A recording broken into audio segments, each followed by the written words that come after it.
Welcome, everybody. We're excited to be 2-0 and can't wait to get another week started. Some good news, Max Johnson will be home Wednesday, so we'll get him where we can get him back to school and get him around our team and get him involved in coaching quarterbacks. And he's excited to come home, obviously. He's been up there a long time, and after a tough injury, it'll be good to get him to start a new chapter and start working on helping our young quarterbacks, but at the same time, getting ready to go back for spring practice. I thought the game with Charlotte was good. I'm a Will Healy fan. I've always liked Will. I had not met Coach Pogge, and before and after the game, he was very gracious. I think he's done a good job. They've got really good-looking players. He's really managed the transfer portal well. I hate his quarterback got hurt, kind of like us, but the first quarterback threw some darts. I mean, he was really playing well. And then after Max got hurt, then the freshman came in, and I thought looks like he's got a chance to be really good. So they've got some really good players. Those receivers could all run. I thought Justin Olson played well. Dante Belfour, for us, guys that transferred, played well. But they have a chance to have a good team as they're moving forward, and I told Coach that after the game. Happy to be 2-0. It's the 5th time out of 6 years that we're 2-0, and that's only happened 5 times out of the last 20 years. So we haven't been very successful in openers around here. So excited about that. The one loss that we've had was Virginia Tech during the COVID, and I didn't think we did a good job in that game. Thought we had too much in and didn't play well and lost up there 17-10. Scores across the country are crazy. You're seeing more upsets than ever before. That just seems, when I sat in your position, I watched and I couldn't believe that you work year-round for 12 days, 12 Saturdays, and then you don't play hard. It makes absolutely no sense. But it's happening, and it's happening everywhere. And we've done it here some. And I say not play hard, maybe not play good with as much energy as you need to have. So that's why we're working so hard to have every practice with an edge and at a high tempo and making sure that our guys give the best effort that they can possibly give every game, because it's not the best team, and we tell our guys all this all the time, it's the team that plays the best on that day. Because you can say, well, we would have beaten them 9 out of 10 times. It doesn't matter if that's the one you lost.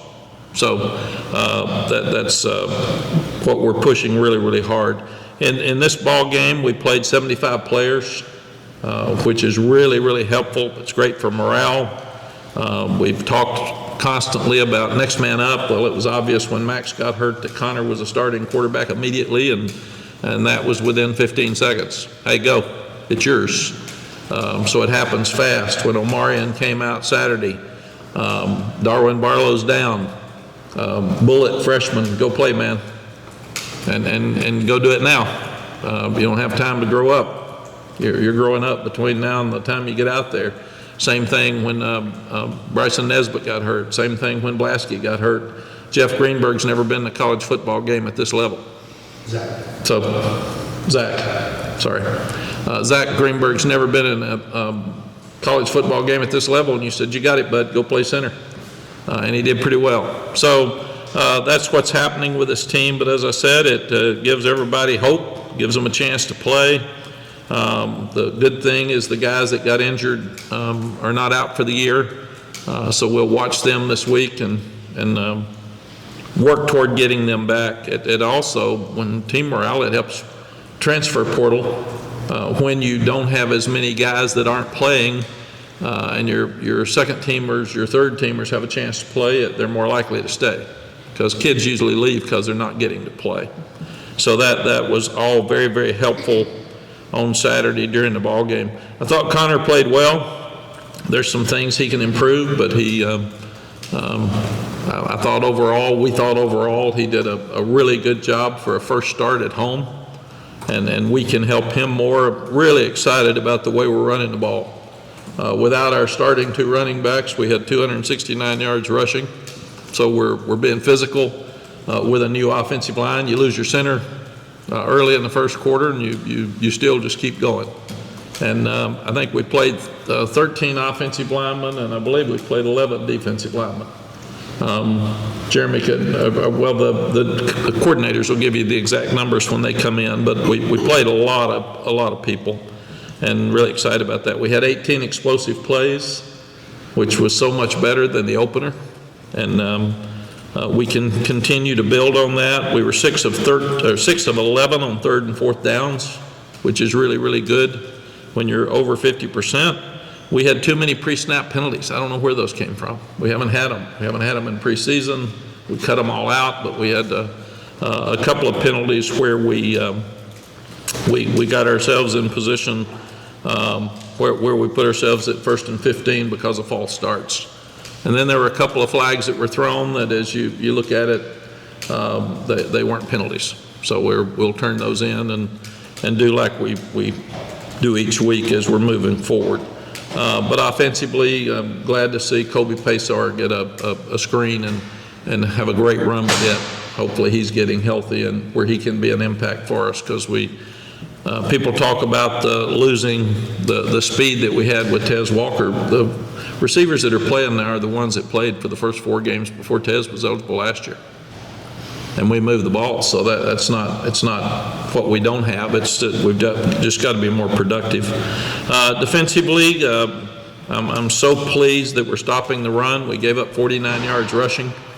We're 16th in the country against the run, which is something we've talked about for 5 years and haven't done. So after 2 weeks, they're averaging 64 yards a game rushing. So we're doing really, really well in that area. Charlotte was 4 for 17 on third and fourth downs. So again, when you stop the run, they're in third and long situations, and it gives you an opportunity to get off the field. Love the goal line stands. We had 2 that were really, really physical. And then they forced field goals, and we stopped a couple of fourth downs as well. We got to clean up the explosive plays in the passing game, and they were great throws and great catches. And when people say, why don't you be aggressive? Why don't you get after the quarterback? Well, that puts your defensive backs one-on-one. So you got to be able to play the ball. And Marcus Allen made a couple of great plays. Elijah Hussey's not giving up plays. They've hit us a couple of times at star, so we've got to clean those up. But we're going to continue to be aggressive and continue to blitz and continue to stop the run, and we've just got to play the deep ball better.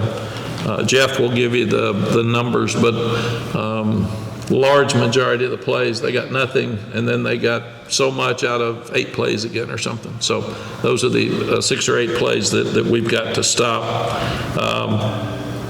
to do a better job on defense. So we got to clean up the explosives and force more turnovers. And the fourth down stops are turnovers, but we've got to force more turnovers. We're not getting turnovers on defense.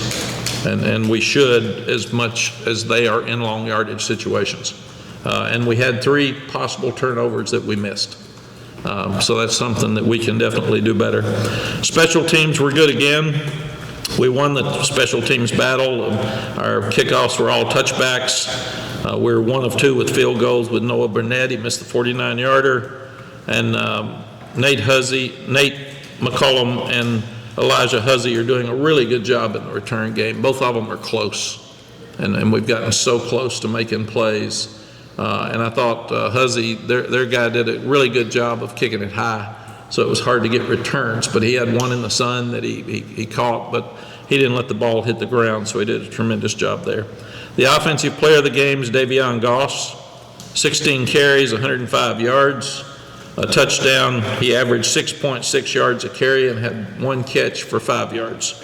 So really, really proud of that freshman. The defensive player of the game was Amari Campbell, 7 tackles. He had a sack, 1.5 tackle for loss, and 2 hurries. So he's playing at a very, very high level, and that's even with a broken hand. And we thought he was really good, and he is. Yeah, we're really, really proud of him. Special teams player of the game was Liam Boyd. He was 7 for 7 on his touchbacks and kicked an extra point at the end, just so if something happened to Noah, we'd have him ready to kick. So we did that. North Carolina Central's coached by Trey Oliver. I've gotten to know Trey some with the pigskin preview luncheon that we have. Our coaches know him, and they all really, really like him. He's got a great personality. He's done a tremendous job. And we've got Eric Highsmith, a receiver that played here coaching their receivers, so he'll be back on Saturday. Trey helped us with Tez Walker when he transferred. He stood up and really tried to help Tez. So I really appreciate that. But like I said, he's done a good job. The 22 season, they were ranked 17th and HBCU national champions, winning the Celebration Bowl. And I'm really impressed with their tailback, Jamari Taylor. He's done a great job. We're trying to honor HBCUs in-state. We honored HBCUs a couple of years ago with Florida A&M. It'll be very similar with the bands and all of the pregame and halftime hype. Our honorary captains will be Bishop Harris, who we lost earlier this spring. Bishop was a head coach at North Carolina Central. He also coached with me at LSU, and he was a pioneer for black coaches in the ACC. I think he was the first assistant coach, maybe at Wake Forest, Duke, but he did amazing things for a race in this business. And then Bill Hayes will be an honorary captain. Bill played for North Carolina Central 61 through 64, and he was the AD there from 03 to 07.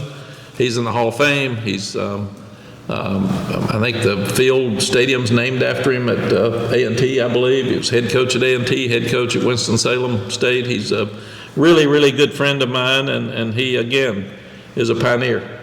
He was helping minorities in coaching long before anybody else, and I love him and appreciate him so much, and he's a special man.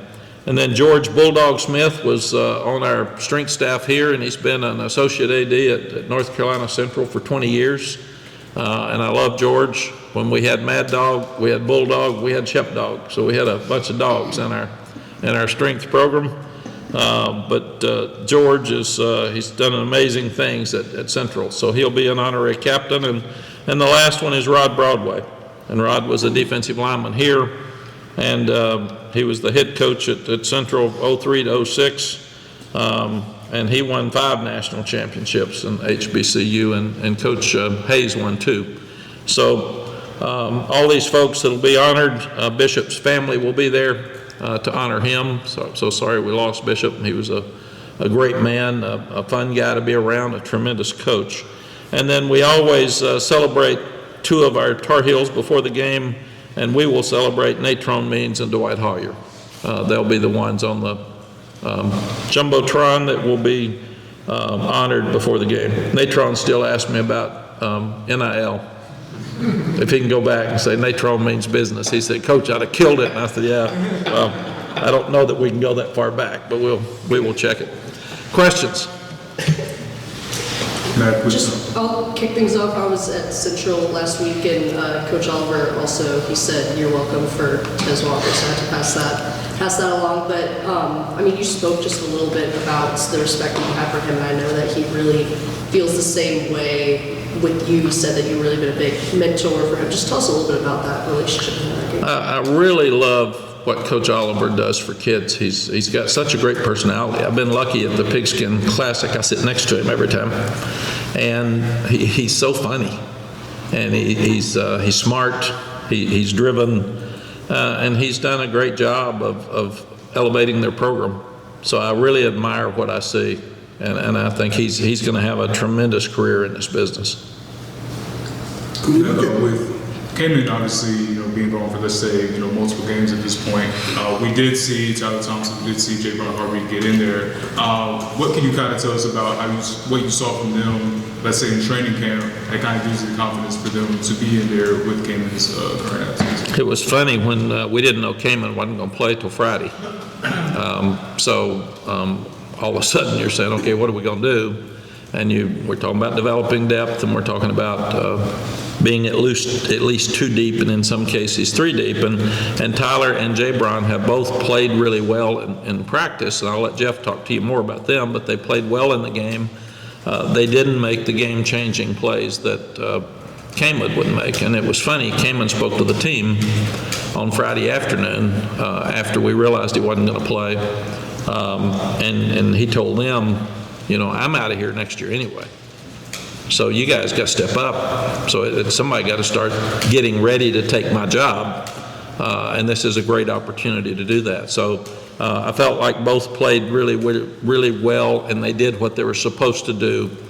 Now we've got to start making game-changing plays at those positions. It's amazing. Des Evans has played at such a high level for 2 weeks. He absolutely destroyed the tight end on the goal line to disrupt the first one. And then you've got Travis Shaw's playing well, and Josh Harris has made a huge difference in there. So many of those guys are stepping up that this will be good for us to continue to let Jay Brown and Tyler grow.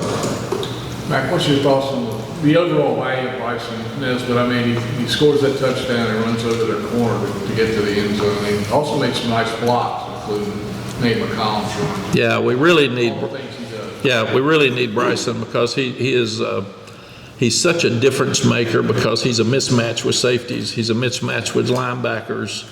He's really a mismatch with corners because he's so tall, and he was a basketball player, so he's really athletic. He can jump, he can catch, he's smart. His dad played in the Super Bowl with the Saints. So he is, we have little guys on our team, and we'll put a green dot on there if he is a difference maker, and he is a difference maker. We need him on the field, and we didn't get the ball to him enough at Minnesota. We had plans to get it to him the other day, and obviously he had to come out of the game early, but he was the first scorer and started changing the game. But he is a guy that we highlight every week to get the ball to. He's that good, and he'll be a top pro player in my estimation. Was that Connor's best throw, you think, of the game? The throw to Bryson? The one I slammed my fist on, where he was going to his right and threw it back to his left, it was awful. I thought it was a really good throw. Connor can throw the ball. You got to get more consistent, but he's got a great deep ball. He made 2 or 3 really good throws during the game, and he gives you the element to run that is hard. He runs 4.4. So when he sees it's not there, and that's one thing we've got to get him to do. And it's his birthday and Chip Lindsey's birthday today, which is really unusual. So it'll be a birthday party in the quarterback room for sure. But we've got to get Connor, when he doesn't see it, go. Because you're so fast, you can make a difference. And when you run that fast, it's going to change the way people play you. And people are going to play Connor totally different than they played Max. So we've got to figure out now how they're going to play Connor. Are they going to be more straight? They're going to play less man because of his ability to run. So we're trying to figure that out now too. But it was a great throw. And they did push him out of bounds. That was the question mark. Did Bryson step out of bounds, or did he get pushed out of bounds? And he did get pushed. I did not tell you the touchdown that Bryson scored gives him UNC's all-time record for receiving touchdowns by tight end. So he has 11 for his career. Great. Thanks a lot for not telling me that. So, tell me in front of everybody. I'm glad everybody heard it at the same time. No, I'm telling you so that you can say it. Yeah. When you look at Connor, based on what you were just saying, how much do you know about your quarterback, especially one that hasn't played much in camp, in fall camp, and how much more do you learn once the season starts? And are you guys in a situation where you're kind of tossing a lot of stuff out and adding a lot of stuff in on top of how teams are playing him, so you have his skill set and how he's being played to kind of deal with each week? Yeah, Andrew, it's a great point, and absolutely. It was funny, when I was doing TV, they said some people can do practice TV and be fine, get on TV, and they can't do it. Same thing in games. When people say he's a practice player, well, it doesn't help us for the games. We got to have game guys, and that was the first time he started a game at home. Believe it or not, he's been here over 2 years. 3 years, 2.5? Yeah. So, he was anxious and excited, and then I thought he started reading the option better. A couple of those that Omarion squirted for 20 yards were options, where he could keep the ball, but it was his own read. And if we get him so he's very, very good at that, between his ability to run and Omarion's ability to run, it really, really helps us. But we are trying to figure out what he does best. We're trying to figure out all the pieces now because the receivers have all been hurt. Then your tight end goes out, your center goes out. So the offensive staff is we've had the Sam stuff, then you get the Drake stuff, and it's a little different but more similar. And now Connor's more different. So we've got to figure out who we are moving forward, and we'll do that again this weekend. I imagine this might be different for every player, but he said that he was nervous before the game. And when he went on the field Saturday, he was nervous at Minnesota when he was thrust in the game. Is there a point where a quarterback doesn't need to be nervous or shouldn't be nervous anymore? Or are you okay with that? Because it's kind of individual with each guy. I've always felt like that pressure is a privilege, because that means somebody trusts you. And you've got to have pride in that privilege instead of feeling pressure. And I always tell the guys, I get anxious, I don't get nervous. And there's a difference in that too. You can be excited, and probably what he meant, he was excited because he's played for state championships. I mean, that's what I've said, just go play. And you got to get them where they just want to go play and have fun and do the best you can do. And that's what we've told them. You're going to mess up some. And then Connor got hit when he fumbled the first one. We thought that was targeting. So we'd have to look at all that. We'll send those things in. But he took some hits, and I thought he did some really good things. He made some good decisions. He threw some balls away. So I thought, and we, because of a few things, we could have scored 2 more touchdowns very easily. So we've got to clean some of those things up and hopefully be better on offense this weekend. A quick follow-up to something you said to Chip in his question. You said you put a little green dot next to players could be a difference maker in a game. Can you walk us through some of the characteristics that require of someone to be worthy of a green dot, but also how do you kind of make sure you don't give every player a green dot, because obviously everyone has a reason they're on this team? Yeah, we evaluate every player on the team top to bottom, and we do it pretty much like a draft. So I asked the offensive staff, rank the players you would draft first to 40th, and then if they're in the top 20, they should be playing. Period. So if this guy's not getting much and he's 15th, why, if you're going to draft him, you should play him. Same thing on defense, and then we do it as a team. So we know exactly who we feel like, if we're going to draft today, who we would take, and you're usually a green dot if you're in the top 5. And the whole staff has to agree to it. And we sit in there for hours and vote on it and say the green dots would change the game. So who's going to change the game? Obviously, Omarion's a green dot. So that's what you have to get to as you start looking at it. And if you've got a guy that's 11th and he's not playing much, then you're being stupid. Does that happen every time before a game? You guys, is it a weekly thing, or is it once a season? We check depth chart every day. We check special teams depth chart every day, and make sure that all the coaches in the room are okay, because if this guy's on 4 special teams and I'm going to play him a whole lot, then he's going to get tired and you're going to pull him out. And who's behind him? So we constantly look at depth chart, value of each player, and special teams depth chart, and how that would affect your individual position. Mack, I know schedules are made out sometimes well in advance. Is the schedule you got this year, does that work in your favor as opposed to playing a game in Charlotte against Tennessee or something like that as an example? Or can something like that speed up your team's development? Yeah, if you talk to Coach Freeman today, would you ask if Northern Illinois was a good team to be on the schedule? I don't have anything to do with schedule. It was done before I got here. Our job is to coach to the standard and play the best we can play every week. If the one thing that I said at the first of the press conference is we're seeing teams do this, and you can't do that. Great teams, the Tom Osborne, Nebraska teams always amaze me, because it didn't matter who they played great. And they were excited, and that's what I wanted at Texas, and we were doing that. We haven't done that here. We've played up and down here, and I hate it. One of the things, I hate seeing kids get hurt, I hate seeing kids get in trouble, and I hate teams that don't play as hard as they can play every week. Those 3 things just are unacceptable. The other 2, that changes their lives.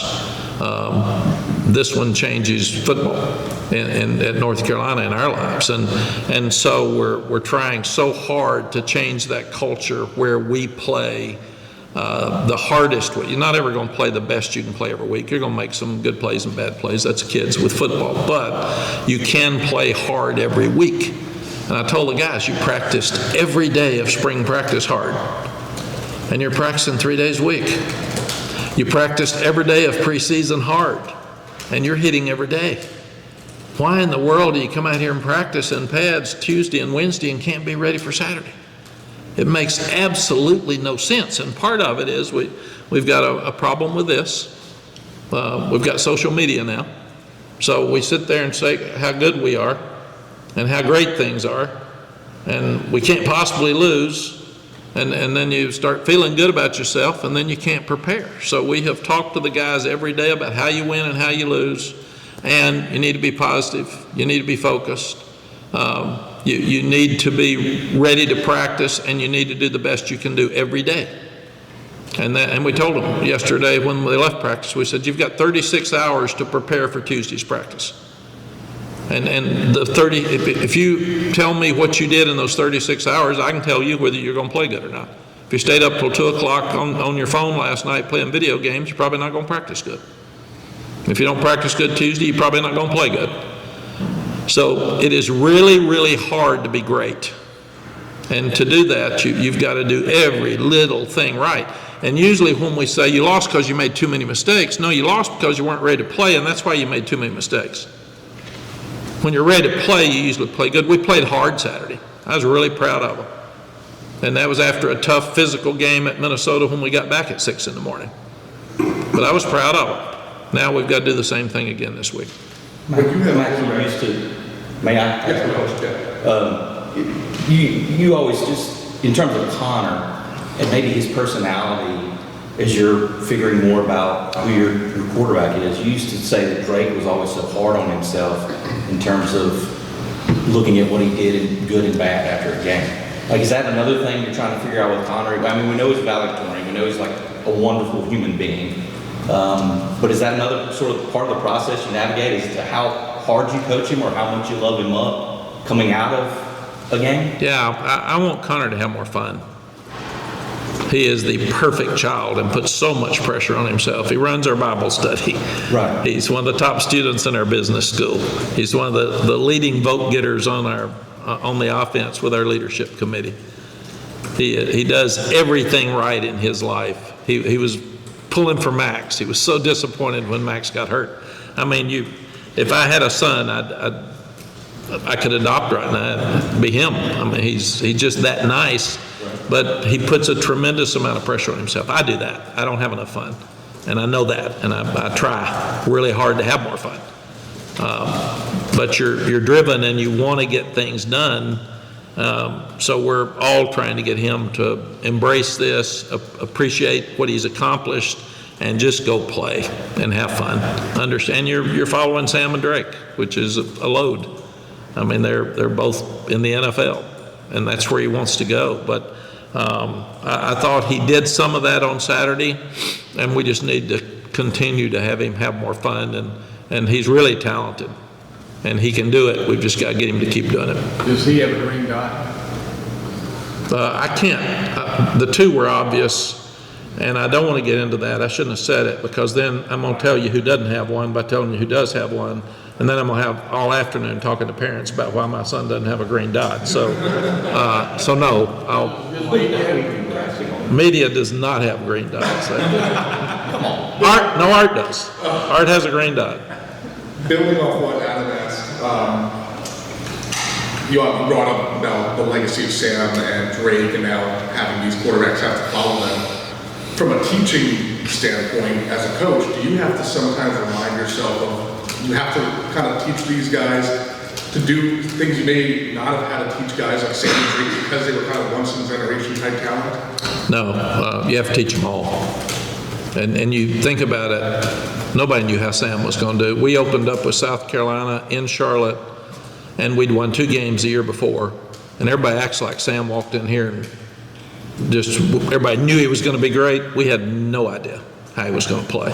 And he played great and then beat Miami the second week. So then Drake, we didn't even know if Drake was going to start till about 10 days before the game, and nobody knew he was going to be any good. We all thought he would be. We hoped he would be, but we didn't know if he was going to start over Jacoby, and he threw 5 touchdown passes at Florida A&M, and then, oh my gosh, here we go. No. I think sometimes we get ahead of ourselves and we act like we knew those two were going to be great. Nobody thought we were going to be any good Drake's year because we didn't have a quarterback with any experience. And then we're 9-1 at one point and didn't finish well. So who knows? I told the guys the other day, all of us have a story, and this team's got a story, and they're writing the story. And I was watching the highlights of our Michigan win over, our Texas win over Michigan in the Rose Bowl in 2004. And those guys now are 40, and they're looking back on that story. And that was a wonderful story that ended with a field goal with 4 seconds left. I told these guys, you're going to remember this year when you're 40. And you're writing this story now, and you don't get it back. And people are going to ask you, did you beat Duke? Did you beat State? Did you beat Wake Forest? Did you win? How many games did you win? Did you? And they're not going to ask you how many plays you played. They're not going to ask you how you did personally, but they're going to ask you how your team did. And right now, you are writing that story. You are painting that picture. So on Tuesday, do you want the picture to be good on Saturday? Well, if you do, you better practice. And you better practice full speed. And I do like the fact that when you're a physical team, you're less likely to be flat than if you throw it all the time or you don't hit. And then if your thrower and your catchers are off, you get beat. When you can run the ball and stop the run, you've got a chance each week. And through 2 games, we've been able to do that. Matt, getting back to your defense and its ability to be so good on third down and across the front, how much of a byproduct is that of being able to roll more players in and out of the game this year? I think they had the ball like 50 plays again, 52, 54, 56. Minnesota had the ball 55, so you've got defensive players now. The big guys up front are playing 25 plays, where, like we said, Aaron Crawford played 98, and you can't play 98. You can't play hard for 98 plays, and he did the best you could do. So absolutely playing too deep. We've got to get, we got to find more corners so we can rest them some, and we've got to get 2 more linebackers ready to play. Other than that, we're rolling people at a high level. Safeties, we played 6 safeties Saturday, which is unheard of. But Elijah and Marcus played too much. We need Stewart and Ty Adams to step up right now. They're the 2 next in line. And Ashton Woods has been hurt. We need him to get well, and he is well, so we need him to get in there. And we've got a couple of those other young linebackers like LaValle, Michael. There's a few guys in there that are working to get that 2nd and 3rd spot, but we're not there yet, and that's why we've got to get there with those guys. Mike, staying on that, I was going to ask you about the defensive line, and I know that 2 games does not a season make, but I would think you have to be pleased with, as you mentioned earlier, the number of bodies you've been able to run through. There was 11 the other day, it was 9 in Minnesota. I think the most snaps you put on a guy Saturday were 32 on the defensive line, which, Yeah. We've heard the Aaron Crawford story. We know, you have to be. Well, and Aaron is just a product of, he had the 98. A bunch of them were 75 to 80. Sure. And then you get tired by the end of the season. You're just worn out. Those big bodies. And Travis Shaw, for instance, is playing so well. And he's playing 22 to 25 plays a game. And they told me yesterday, he was at 375 at one time with his weight. Yesterday, he was 329, which is absolutely amazing that he could lose that much weight. And not carrying all that extra weight helps him too. But I thought Coach Monachino's done a great job of rotating those guys and keeping them out there. I'm talking to them all the time about rotating. It's late 3rd quarter, I think, and I see Rodney Laura out there, and then Joel Starlings, and Starlings was so close to getting a sack. So Ted's rolling them and playing them, and when you play them in games, they practice so much better because they think they have a chance. And that's it. If you don't have a chance to play, if you don't see hope, it's hard to go out there and give all of your energy on a Tuesday. So practice should be really good tomorrow. I'm excited about it. And who knew whether Davion Goss would play good or not? I mean, you worry about a freshman pass protecting, he did that. You worry about a freshman hanging on to the ball, he did that. I'm excited about him as well. And Caleb Hood got in a little bit, so he's getting well. Like we said, Kobe Paysauer's getting well. All the guys that have been banged up, some at receiver, are all getting well now, so we've got a chance to do better there. So I'm excited about where our offense can go. I'm excited. When you can run the ball, you can throw it. When you're throwing it all the time and you haven't run it and you can't run it, it's hard to wave a wand and run it. You have got to have an attitude of toughness about running the ball, and we've got that. And we've done it for 2 weeks, and we will go into this game running the ball and the 10th game and the 12th game, because that's who we are. And I like the way the big guys are coming off up front. They're just getting better. But when you do that over and over, and that's who you are, then you can throw it. We've tried when you haven't run it for the first 2 weeks and you're throwing it and then the throwing's not going well and you try to run it, you get beat. So I like the fact that we're ahead in the running game. Sorry. Going back to Travis, when we talked to Jeff in mid-August or so, he referenced Travis having lost 40-something pounds. So that 375 was last winter? Yeah, I would think so. Jeremy can find out from our nutritionist, but that was his height.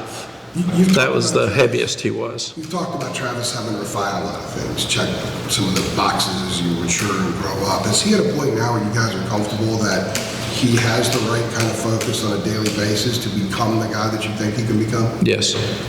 Yeah, I'm so pleased with that defensive line. Ritzy, I mean, he's playing at such a high level and having fun and confident. And Josh Harris has made a huge difference because he's older and he's mature. And he can sit there and talk about other places he's been and say, we can be really good. And come on, Travis. Come on, man. You got to step it up. And so he has really helped. But when some of them are playing better, a lot of them play better because they can see it. And they can see we can do without them, too. So that's the other thing, that we've got 3 really good power ends right now. Dez is playing by far the best I've ever seen him play. And it may not be showing up in stats, but it is showing up on the field. He's creating chaos and problems. Bo Atkinson's playing 20 plays a game, but he's playing really, really well. And then you've got Jacoby Cowan, who played 11 plays, I think, Saturday, and he's playing really, really well. It's just hard to get him on the field. So that's how good that defensive line's playing, and Ted's really special. I really like what I see. Before you came out here, sir. Hold on a second, Coach. Amber said he was at 370 in January. 370 in January, so that's a point for you. Before you came out here and started talking, AJ and I were talking about the AP Top 25 and how it almost is causing more issues and benefits, in part because now the football playoffs are expanded to 12 teams. But you were talking before also about how sometimes players don't show up ready to play a game, and it varies from week to week. Do you think the AP is causing too much fluctuation with respect of, hey, we got to get ready for this game because they're in the AP Top 25, versus, oh, this is Says it all. I asked the other guys, are you focused on your phone or football? How much time do you waste on this phone every day that you could be on your iPad watching North Carolina Central? And the more you focus and the more that you study those players, the better chance you've got to play good on Saturday. So how much is a video game? How much is watching highlights from a 2017 video? And how much is preparing for what is important to you, and what is important should be your faith, your family, your school, and your football. That's it. And if you start getting outside of that, which we do, and part of everybody feeling good about us, where we're rated is it. I've said many times, as a coach that's done this for 40 plus years, preseason polls mean absolutely nothing. We do it for drama and talk and chatter. It means absolutely nothing. I'm not going to start mentioning the names, but you can already tell. I wish that the media that picked them would be as scrutinized as the coaches about their polls. You all quit doing it. I quit doing the coaches poll. And I quit doing the coaches poll because there were people in our league that weren't playing good, and if I put it down there, I had to play them in 3 weeks. I mean, it's just stupid. I mean, I'm not going to sit there and say you all stink, and I got to play you in 3 weeks. And most coaches don't do it till the end anyway. They have their sports information people do it. But I mean, just look at what we talk about. I mean, the Notre Dame upset. We had them in the playoffs. Now we're starting over. So what you got to do is you can't. Sally said it best. She wasn't even a football person. She's watched this for years. She always says, about the time you think it can happen is when it happens in sports, because it's kids that think it can't happen. And in a game like that, when you're flat and you don't put them away and things just keep kind of hanging in there, then the pressure goes to the team that's supposed to win, and the other team relaxes because they got no pressure, and everybody's sitting there pulling for the underdog, and that's where you get in trouble. It's a hard game, man, and you got to be ready to play every week. For the record, I agree with you. I don't think the voters are scrutinized. I mean, in order to do that job properly, you need to put in at least 3 or 4 hours of research every week just to look beyond the box score of who won or who lost. Well, how do you pick somebody's game when you don't watch them practice? Coach Saban said it the other best. They asked him to pick on game day, and I saw it. He said, all right, I don't know any of their players. I haven't seen them practice at all, either team, but you want me to pick a winner, right? That's what you're saying. I got no clue, but you want me to pick a winner. And they said, yeah, that's what we do. So, but to me, we should wait till November, and then we know who the best teams are because you've proven it. Instead of the hype usually the hype's from last year's team. They always, I think I mentioned this, but they always ask me to pick the Final Four for the next year the night after the national championship game, and I said, I don't know whose quarterbacks are coming back, and with transfer portal, it makes it harder. You don't even know who some of these teams are. And we didn't know who Charlotte was going to play. They had so many out for the first game. So I think in the transfer portal, to me, also puts us in a position with more upsets. Because anybody can get a quarterback, they can get a transfer or two, and all of a sudden, you don't know who you're playing.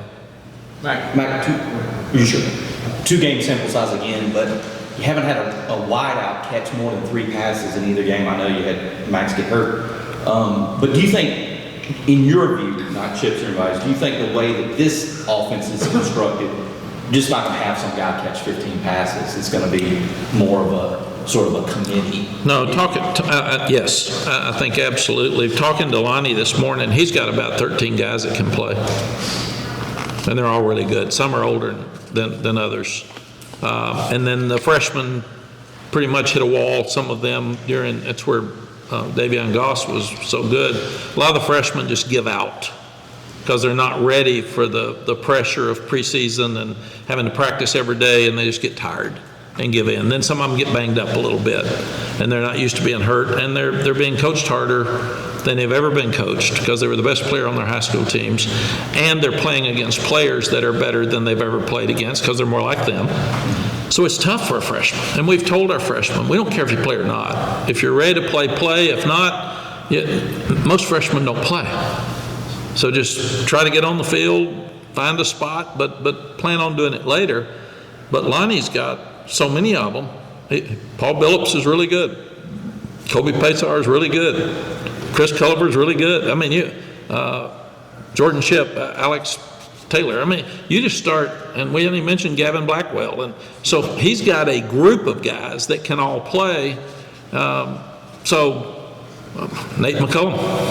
J.J. Jones. I mean, you check them all off. I really think he could start rotating receivers, and we may start doing that about every series, every third series, to make sure we keep fresh people in the game. But we've got a lot of really good players, and now we've got to make sure that we utilize them properly. Coach, wrap up. Yeah, I was just gonna say one quick thing. You mentioned the phones, use of phones. Kids are always on the phones. Is there any place that you do not allow phones in here, like before games and locker rooms? Or? Yeah, it's another great question, Chip. Ours are, and some of the pros are having, they can't bring them in their meetings, and then they'll have a 20-minute break, so they can go out and check their phones, so they can come back in every hour or something. Our kids are wonderful, and this leadership committee's done such a great job. They don't have them in the meeting rooms. They turn them off before they come in. We don't take them up, and we don't do all that. But they are very respectful. And in those meetings, I said, you need to put your phone away. You need to turn it off. And if somebody forgets and it buzzes, they all go, yeah, shut up, get your phone off. So they've been so respectful in that area.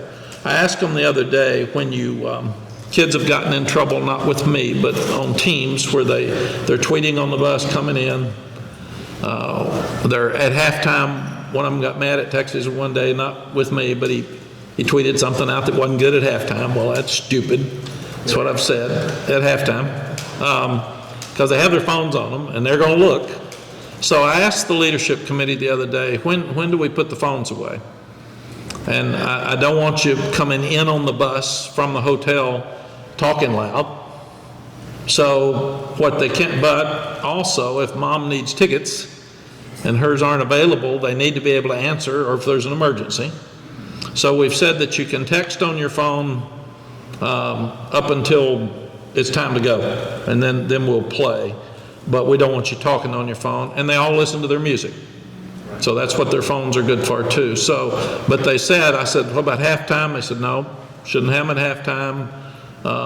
When the game's over, yes. And the other thing is, now it's crazy. Everybody's a reporter. So if I say something crazy when I'm excited in the locker room, I don't want them having their video on it. So we also have a rule that we don't video stuff that's family, that's private. If you ask, can I video? Sure. But like you dancing. Like me dancing, which they did, and that wasn't supposed to, but that was a bet that I got caught in. So, and ESPN did that, and that was really bad. But that's the one where, I mean, we're walking off the field at South Carolina, and Sally said, you told the kids if you beat South Carolina, you're going to dance. And I didn't think we were going to beat South Carolina, so I did. I told them I'd dance. And I told them I was Church of Christ, and I don't dance. I've never danced before. And I had a knee replacement in June. I had all these reasons I couldn't dance. Yeah, it was. Thanks, Chip, for piling on. Yeah, that's it. So we're walking in the locker room, and Sally says, they're going to ask you to dance. I said, that's a month ago. They've forgotten. I walk in, the cameras are rolling, there's no music, they're all in there, all excited, dance, dance, dance, dance. So I get through. I've seen it, it's ugly. I get through, I'm walking out, and Sally said, how embarrassing. Oh my God. So thank you, wife, for doing that too. Yeah. I hadn't heard that part before. Yeah, but we'd beaten South Carolina, so I really didn't care that I made a fool of myself. It was okay. It was okay. See ya. All right.